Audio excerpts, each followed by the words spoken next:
नमस्कार मित्रों, क्या हाल है? ईश्वर से प्रार्थना करूंगा कि बढ़िया हो।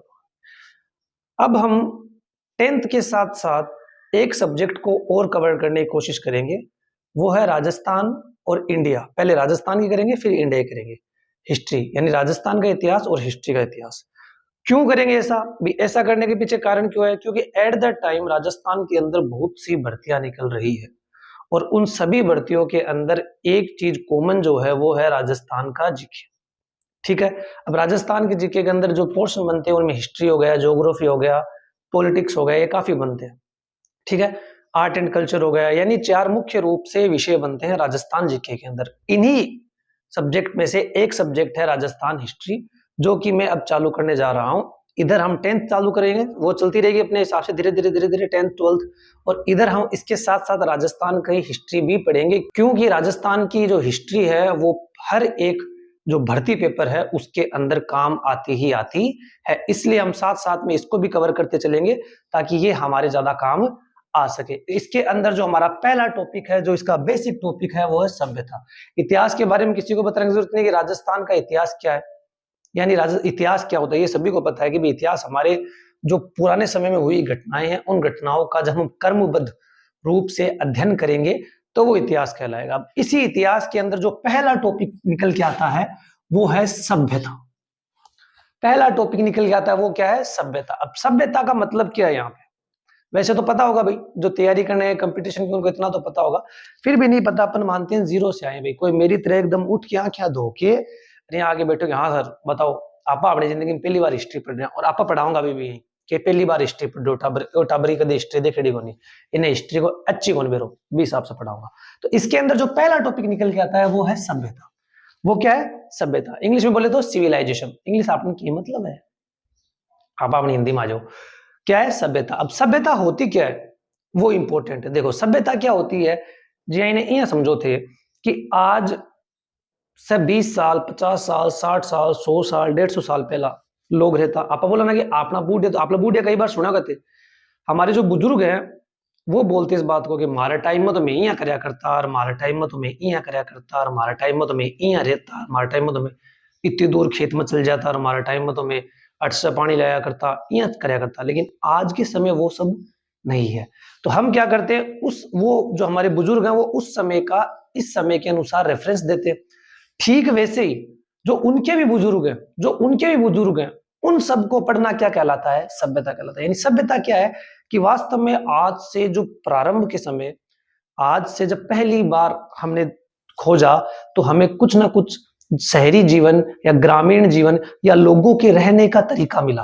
यानी हमारे जो पूर्वज थे वो किस प्रकार से रहते थे, उनकी सामाजिक रीतियां क्या थी, उनकी परंपराएं क्या थी, वो कैसे क्या खाते थे, उनके घर बनाने का तरीका क्या था, उनके रहने का तरीका क्या था, वो सब कुछ जब हम पढ़ते हैं तो वो कहलाता है सभ्यता। यानी इस पूरे को अगर 2 लाइनों में कहना चाहूं तो इतनी सी बात है कि हमारे जो पूर्वज थे वो किस प्रकार से रहन सहन करते थे, किस प्रकार से अपना सामाजिक जीवन जीते थे, किस प्रकार से विवाह करते थे, किस प्रकार से उनकी अंतिम क्रिया होती थी, ये सब कुछ जब हम पढ़ते हैं, या कितने वो तरक्कीशील थे, इन सबको जब हम पढ़ते हैं तो वो कहलाता है सभ्यता। तो आई थिंक सभ्यता तो कंप्लीट हो गया कि सभ्यता क्या होता है। हमारे जो पूर्वज थे, हमारे जो पूर्वज थे उनका जो सामाजिक है, यानी समाज में रहने का तरीका, सांस्कृतिक है यानी उनकी संस्कृति,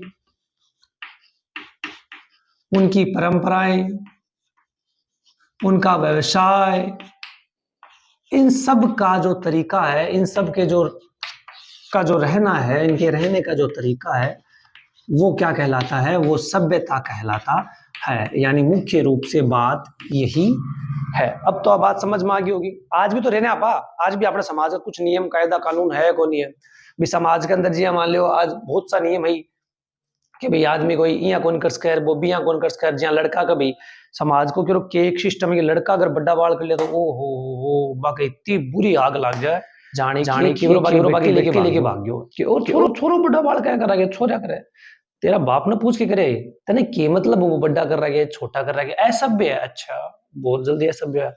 अपना ऋषि मुनि जितनी भी परंपरा चलती है वे सब तो बड़ा बाल ही रख रखा, वे तो असभ्य को नहीं है। कोई भी देख लो, जैसे चाहे हिंदू कम्युनिटी में देख लो, चाहे मुस्लिम कम्युनिटी में देख लो, जो पीर फकीर अभी बड़े बाल रखा, ये चोचले लेके आया अंग्रेजा का, ये चोचले के लेके आया अंग्रेजा का, जबकि भाई जी खुद जी ईश्वर ना मान रही समझिए बा खुद का बड़ा बाल, लेकिन ये चोचले के लेके आया अंग्रेजा का। और आप बस आप तो आंधी भेड़ बस फॉलो कर लो फटाफट फटाफट। तो भी देखो समाज में एक नियम बन गया कि भाई आदमी बड़ा बाल कौन रखा है, बहुत कम रखा है, नॉर्मल तरीका से रहे। औरता के लिए भी कुछ पाबंदी है, जहाँ रात में औरता भी घर सवारा बहुत कम जावे, आपने एरिया में तो है ज्यादा भी नहीं है। तो ये सब चीजें कि समाज का बनाया नियम ही तो है, लिखेड़ा थोड़ी कि नहीं आ चीजें नहीं होनी चाहिए कौन है ना। तो 20 हिसाब से समाज का कुछ नियम है, कुछ अपनी परंपराएं हैं, कुछ अपनी संस्कृति है, कुछ अपना व्यवसाय है जो आप करता आ रहे हैं, ठीक है। ये सब मिलके क्या करे, एक सभ्यता को निर्माण करे। आज से जब आप 150-200 साल आगे की बात करांगा तो आपा भी एक सभ्यता बन जाऊंगा। आई बात समझ में? तो ये होता है सभ्यता। अब देखो हुआ क्या कि जैसे हमारे जो ये पुरातत्व वैज्ञानिक होते हैं, पुरातत्वविदा, तत्वविदा यानी जो पुरानी चीजों की खोज करते हैं, ये जब खोज करने निकले थे तो इन्होंने क्या किया, पाकिस्तानी साइड जब जाओगे तो वहां पर क्या इन्होंने रेल लाइन बिछाने के लिए खुदाई चालू की, जिसके अंदर सबसे पहले एक शहर निकला था। क्या निकला था? एक शहर निकला था। अभी हम राजस्थान के अकॉर्डिंग बात नहीं कर रहे हैं, राजस्थान से मैं इसको जोड़ रहा हूं कि भी राजस्थान वाली मिली कैसे, हम इसको जोड़ रहे हैं कि राजस्थान में मिली कैसे, पहले उसको समझना तो पड़ेगा ना कि भी एक्चुअली मिली कैसे। तो क्या हुआ, सबसे पहले पाकिस्तान के अंदर खोज चालू हुई, वहां पर रेल लाइन बिछाते समय सबसे पहले एक शहर निकला, सिंधु शायद कौन सा निकला था, हड़प्पा, उसको खोजा। उसके बाद पता चला कि अरे यहाँ पर तो हम हमारे जैसे पुराने लोग रह रहे थे और वहां की एक सभ्यता है। तो फिर वहां से धीरे धीरे धीरे धीरे खुदाई चालू हुई। उस खुदाई के अंदर पाकिस्तान में फिर शहर मिलने चालू हो गए, चहुंदड़ोर, मोहनजोदड़ो, सूतकागडोर, ये सब मिलने चालू हो गए। जब वहां पर खुदाई हुई उसके बाद भारत वालों ने देखा कि यहाँ पर मिल रहे हैं, पाकिस्तान हमारा ही तो हिस्सा है, तो इसका मतलब हमारे यहाँ भी शहर है। तो उन्होंने यहाँ खुदाई चालू कर दी, यहाँ खुदाई चालू की तो हरियाणा में मिला, बनवाली, ऐसे करते करते करते करते धीरे धीरे राजस्थान के अंदर भी खुदाई हुई और राजस्थान के अंदर भी शहर मिलने चालू हो गए। अब हमें एक बार जब हम राजस्थान अध्ययन पढ़ रहे हैं तो हमें भारत के स्थानों से कोई मतलब नहीं है, हम पढ़ेंगे राजस्थान की सभ्यता, यानी राजस्थान के अंदर कौन कौन से स्थल मिले हैं उनकी हम बात करेंगे। तो इस प्रकार से राजस्थान के अंदर जो है वो शहर मिलने चालू हुए। अब क्या हुआ, ये जो शहर मिलने चालू हुए इनके अंदर भी उपकरण भी मिले होंगे, पात्र भी मिले होंगे, सामान रखने के तरीके भी मिले होंगे। तो इन सभ्यता को हमने दो भागों में बांट दिया, यानी इस समय विशेष रूप से किस धातु का उपयोग हुआ है उस धातु के आधार पर हमने इस सभ्यता को दो भागों में बांट दिया। किसके आधार पर? यहां पर मिली हुई धातु के आधार पर। किसके आधार पर? यहाँ पे जो धातु मिलती थी उस धातु के आधार पर हमने क्या किया, इन शहरों को दो भागों में बांट दिया। किसके आधार पर? धातु के आधार पर, कि उस समय कौन सी धातु ज्यादा चलती थी, कौन सी धातु कम चलती थी, उसके आधार पर हमने शहरों को दो भागों में बांट दिया। नंबर 1 ताम्रकालीन, ताम्रकालीन, और नंबर 2 लोहयुगी।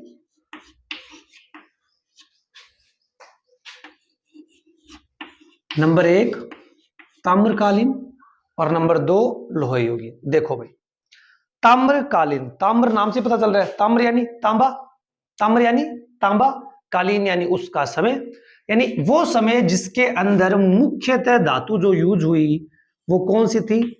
तांबा थी। वो समय कौन सा हो गया? ताम्रकालीन। कौन सा हो गया? ताम्रकालीन, यानी ऐसा समय जिसके अंदर मुख्य रूप से पाई गई धातु कौन सी थी? तांबा थी। यानी इस समय जो भी उपकरण मिले, जो भी चीजें मिली, उनके अंदर जैसे बर्तन मिल गए या कोई भी अन्य ऐसी चीजें मिली जो सजावट की थी या किसी भी प्रकार की थी, उनके अंदर जब धातु का देखा गया, यानी धातु को देखा गया, तो उनमें सबसे ज्यादा अगर कुछ मिला तो क्या मिला? तांबा मिला। क्या मिला? तांबा। तो ये कौन सी थी? ताम्रकालीन। और लोहयुगीन जिसके अंदर सबसे ज्यादा क्या मिला? लोहा मिला। अरे इन समझने की बात है, सीधी सीधी बात है। ताम्र यानी तांबोर, लो यानी लो, जिसके अंदर लो ज्यादा मिले वो लो युगीन हो गया, जिम तांबो ज्यादा मिले वो तांबा युगीन होगी। अल्ले इम के रटन बैठो और जितनी ज्यादा हिस्ट्री रटशो बिता ही फंसो, वो भी नियम है। कन्फर्म नियम है। अब या तो हर सब्जेक्ट पर लागू हो, लेकिन हिस्ट्री पर तो पक्की पक्की लागू है। अगर थे यहाँ सोच के बैठा कि अरे हिस्ट्री है कोई बात को नहीं, ले बनायो नोट्स रटने बैठ गया, रट लेगा की कोनी मेरा लाल, झूठा दुखी हो रहे हो, अभी तैयारी तुरी छोड़ो तो अभी तैयारी तुरी छोड़ दो की कौन बनता है। अगर तैयारी करनी है तो एक सीधो सीधो तरीको ये है कि हिस्ट्री ने जितनी ज्यादा समझ जैसो, अब समझना मतलब कि भाई डेट है, वही डेट तो रटनी पड़ती भाई, कुछ डेट है भाई, डेट तो थाने याद रखनी पड़ती, लेकिन जो भी टाइम घटना जो हो रही है हर चीज ने अगर कनेक्ट करना सीख गया, हर चीज ने थे कनेक्ट करके बिना जीवन के अंदर लगानी चालू कर दी। जीवन के अंदर लाड़ा का मतलब ये कि बिना आज के टाइम से अगर बिना रिलेट करने को चालू कर दी या खुद के दिमाग में भी एक इमेज बना ली तो ही बात तैयार होगी, वरना बात तैयार को नहीं हो। हिस्ट्री तो बिल्कुल ही को नहीं हो, क्योंकि हिस्ट्री के अंदर थे राजा रटोगा, कितना राजा रटोगा बताओ मैं, 150 प्लस राजा है, ज्यादा ही होगा, ये तो मैं कम बताया था, छोटा मोटा मिला लेवांगा तो सिर्फ मेवाड़ के अंदर निकल जाएगा मेरे हिसाब से 60 से 70 या 100 राजा। तो कितना रट शो कौन रट जाए, एक अंदाजो लगाए भाई, मेरे पूरा तो मेरे भी को याद कि 60 है, 70 है, 50 है, 35 है, लेकिन कहना मतलब है कि इतना राजा तो एकला मेवाड़ में मेवाड़ है, मारवाड़ है, डूंगरपुर है, छोटा छोटा राजा छोड़ दो, बड़े बड़े बड़े तो मेवाड़, मारवाड़, ढूंढाड़, अड़ोती, हेलो, चार के अंदर मिल जाए राजा राजा घना ही हर कितना ही। तो कहना मतलब कि रट्या काम कौन सा, तो काम क्या चले, काम चले समझा, और समझे जो गया समझना को हिस्ट्री समझना को सबसे बेस्ट तरीको है, खासकर राजा के अंदर बी की जगह अपना आप रख दो, जो भी घटना हो रही है बी घटना में अपना आपने खड़ा कर दोगे, अठा मैं हूं तो बस अपना आप ही हिस्ट्री धीरे धीरे तैयार होला। जैसे जे कोई राजा की बात चल रही है, जैसे सपोज करो महाराणा प्रताप की बात चल रही है, तो हल्दी का टीम खुद ने खड़ा कर दो कि मैं हल्दी का टीम खड़ी हूं, मैं महाराणा प्रताप हूं, मेरे एक हाथ में तलवार है, बस जी। जब यहाँ इमेज कर करके पटला जाओगा ना अपना आप हिस्ट्री तैयार हो सी। तो ठीक भी प्रकार से ताम्र के अंदर तांबा और लोह युगीन के अंदर लोहा। अब देखो लोहा की एक बात रुक ले भी, पूछा तो कोनी पर कह रहा कई बार पूछ ही लेवा, तो शायद ही पूछा भाई, बहुत कम चांस है कि भाई लोहे का सर्वप्रथम भारत में प्रयोग किसने किया।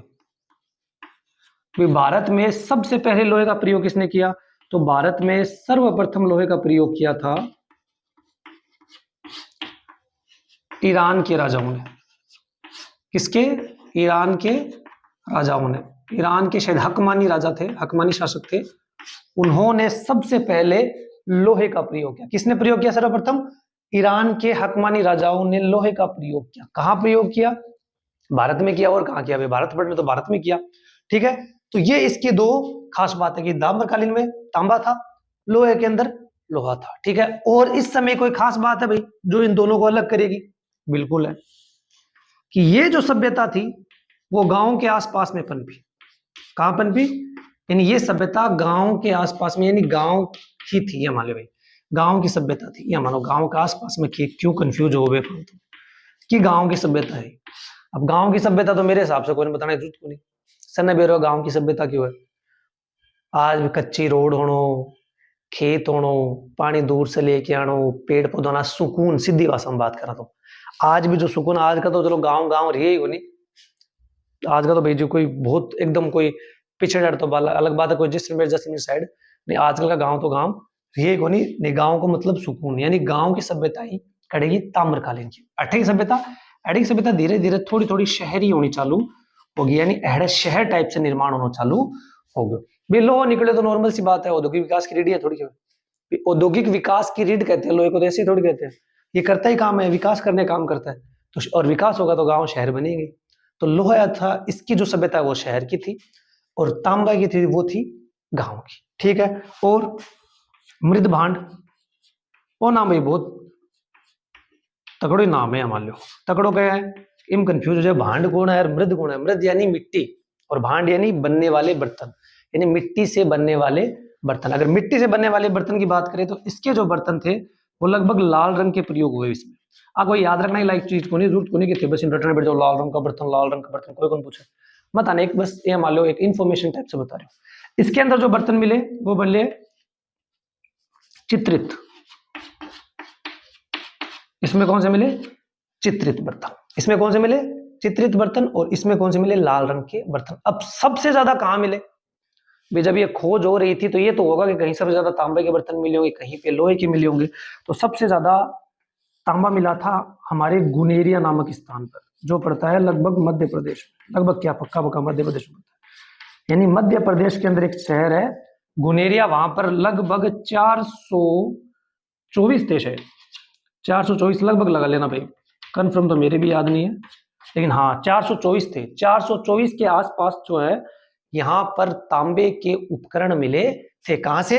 गुनेरिया एमपी से। और अगर इधर की बात करोगे तो लोहा मिला था सबसे ज्यादा अंतरजी खेड़ा से, अंतरजी खेड़ा से, जो कहां पड़ता है? जो पड़ता है यूपी में। कहां पड़ता है? यूपी में। ठीक है, तांबा कहां मिला था सबसे ज्यादा? मध्य प्रदेश में। ये देखो ताम्र में है या नहीं है?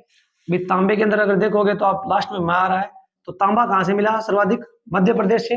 और लोहा कहां से मिला? यूपी से। भी दो ही तो है, दो में तो आपको याद रखना है ना, दो में कंपेरिजन करना है। तो ताम्र में तो तांबा यहां से होगा, ताम्र यानी ता से तांबा और मैं से मध्य प्रदेश, और लोहा यानी यूपी। ठीक है, तो ये दो प्रकार की सभ्यताएं हैं जो हमें पढ़नी है। यानी क्या हुआ, एक कुछ सभ्यताएं ताम्रकालीन में आएंगी और कुछ सभ्यताएं लोहे युगीन में आएंगी। जब हम पढ़ेंगे तो या तो इनको पहले लिखा देंगे कि ये ताम्रकालीन सभ्यताएं हैं, ये लोहे युगीन सभ्यताएं है, या जब पूरा टॉपिक हो जाएगा तो लास्ट के अंदर लिखा देंगे कि ये सभ्यताएं ताम्रकालीन में कहलाएंगी और ये सभ्यताएं लोहे युगीन में कहलाएंगी। ठीक है, यहां तक कोई दिक्कत नहीं है कि भी ताम्रकालीन सभ्यता ये थी। अब लिख लो, बालाथल है,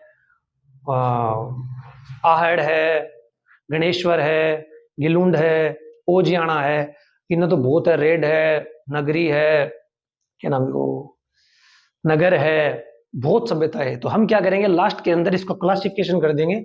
जब पूरा टॉपिक हो जाएगा तो हम लास्ट में ये लिख देंगे कि ये सभ्यताएं तो ताम्रकालीन है और ये सभ्यताएं लोह युगीन है।